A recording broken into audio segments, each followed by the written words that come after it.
प्यारे बच्चों, आज हम पढ़ेंगे पाठ 6, बड़े भाई का छोटे भाई को पत्र। इस पाठ के अंतर्गत हम ये जानेंगे कि पत्र व्यवहार किस तरीके से किया जाता है और अगर हमारे आसपास कोई दर्शनीय स्थल है तो हम उसे पत्र के द्वारा कैसे बता सकते हैं, और इसके अलावा हम चिड़ियाघर के बारे में भी जानेंगे। तो आइए हम पाठ को प्रारंभ करते हैं। यह पाठ बड़े भाई ने छोटे भाई को लिखा है। तो यहाँ पर बड़ा भाई छोटे भाई को लिख रहा है, प्रिय रवि, आशीर्वाद, आशा है कि तुम माता पिता के साथ कुशल होंगे। मैं भी यहाँ कुशलता से हूँ। मुझे यह पत्र लिखते हुए बड़ी खुशी हो रही है कि कल मैं अपने विद्यालय की ओर से दिल्ली घूमने गया था। हम सब मित्र एक बस में गए थे। हमारे साथ हमारे अध्यापक भी थे। जैसा कि तुम्हें पता ही होगा, दिल्ली भारत की राजधानी है। यह भारत के प्राचीन नगरों में से एक है। इसका पुराना नाम इंद्रप्रस्थ था। इसे महाभारत के युग में पांडवों ने बनाया था। अगर हम पत्र अपने छोटे भाई को लिख रहे हैं तो हम वहाँ पे प्रिय लिख सकते हैं। तो यहाँ पर विनय अपने भाई रवि, अपने छोटे भाई रवि को पत्र लिख रहा है। तो यहाँ उन्होंने लिखा है, प्रिय रवि, आशीर्वाद। क्योंकि छोटा है इसलिए हम आशीर्वाद भी अपने छोटे भाई को आशीर्वाद देंगे। साथ में हम अपने माता पिता की कुशलता को बताएंगे और अपना भी बताएंगे कि हम भी कुशल हैं। और यह पत्र हम इसलिए लिख रहे हैं क्योंकि हम अपने विद्यालय की ओर से दिल्ली घूमने जा रहे हैं और इस बस में हमारे मित्र के साथ हमारे साथ अध्यापक भी हैं। और इसके अलावा विनय अपने छोटे भाई को बताता है कि दिल्ली भारत की राजधानी है और ये प्राचीन नगरों में से एक है जिसका पुराना नाम इंद्रप्रस्थ था और यह शहर महाभारत के युग में पांडवों ने बनाया था। दिल्ली में अनेक दर्शनीय स्थल हैं। लाल किला इनमें से एक है। यह किला पूर्णतः लाल पत्थर से बना है। लाल किला सुंदर भी है और मजबूत भी। इसके अंदर नौबत खाना, रंग महल, दीवाने खास और दीवाने आम स्थित है। लाल किले के ठीक सामने जामा मस्जिद है। यह भारत की सबसे बड़ी मस्जिद है। सबसे पहले विनय दिल्ली में लाल किले पे जाते हैं और यह लाल किला लाल पत्थरों से बना हुआ है। लाल किला बहुत ही सुंदर और मजबूत है। इसके अंदर नौबत खाना, रंगमहल, दीवाने खास, दीवाने आम स्थित है और इसके ठीक सामने जामा मस्जिद है जो भारत की सबसे बड़ी मस्जिद है। हमारी बस लाल किले से सीधे राजघाट पहुंची।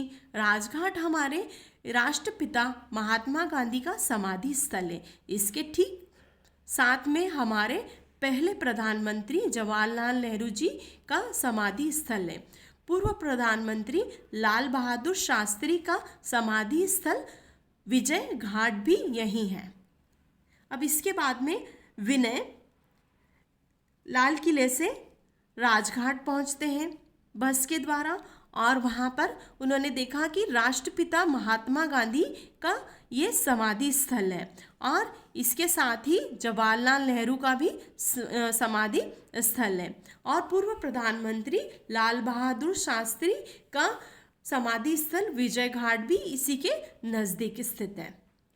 वहाँ से हम सीधे हुमायूं के मकबरे पर पहुँचे। वहाँ हमने पुराना किला भी देखा। उसके पास ही चिड़ियाघर है। यहाँ हम सबने अनेक जानवरों और पक्षियों को देखा। वहाँ मैंने पहली बार सफ़ेद शेर को देखा। वहाँ से हम इंडिया गेट गए। इंडिया गेट और उसके आसपास की हरियाली देखती ही बनती है। संसद भवन, आकाशवाणी भवन, कनॉट पैलेस की सुंदरता तो देखने लायक है। कनॉट पैलेस में बहुत ऊंची ऊंची इमारतें हैं।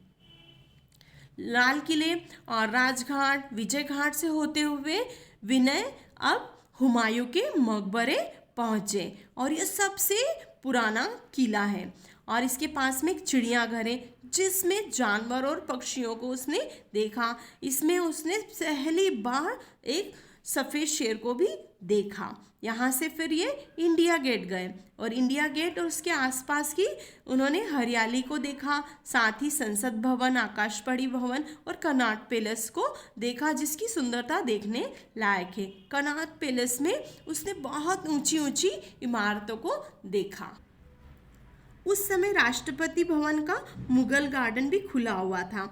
यहाँ हमने अनेक प्रकार के फूल देखे। अंत में हम सब कुतुब मीनार गए। यह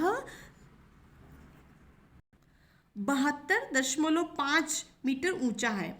इसके पास ही लोहे का स्तंभ है जिसे कि अशोक की लाट भी कहते हैं। इस तरह हमने दिल्ली दर्शन का आनंद उठाया। पहली बार जब तुम आओगे तो तुम्हें भी दिल्ली घुमाऊंगा। माता पिता को प्रणाम कहना, तुम्हारा भैया विनय। कनॉट पैलेस से होने के बाद से विनय राष्ट्रपति भवन के मुगल गार्डन में गए। यहाँ उसने अनेक प्रकार के फूल देखे।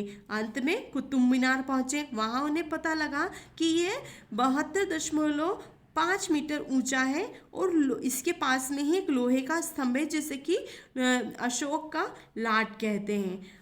विनय को दिल्ली दर्शन में बहुत ही आनंद आया और अंत में उन्होंने लिखा कि अगर अब तुम रवि दिल्ली आओगे तो मैं तुम्हें दिल्ली अच्छे से घुमाऊंगा।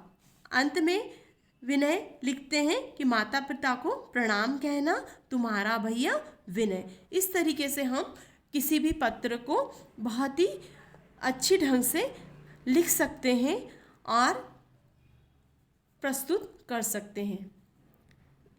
इसमें हमने क्या सीखा? इस पाठ में हमने सीखा दिल्ली के दर्शनीय स्थलों के बारे में जाना। साथ ही हमने शब्दार्थ भी जाने। प्राचीन का अर्थ होता है अत्यंत पुराना, युग का अर्थ होता है समय, दर्शनीय का अर्थ होता है देखने लायक, पूर्णता का अर्थ होता है पूरा, मजबूत का अर्थ होता है टिकाऊ और समाधि स्थल का अर्थ होता है जहाँ मृत्यु के बाद व्यक्ति को जलाया या दफनाया जाता है।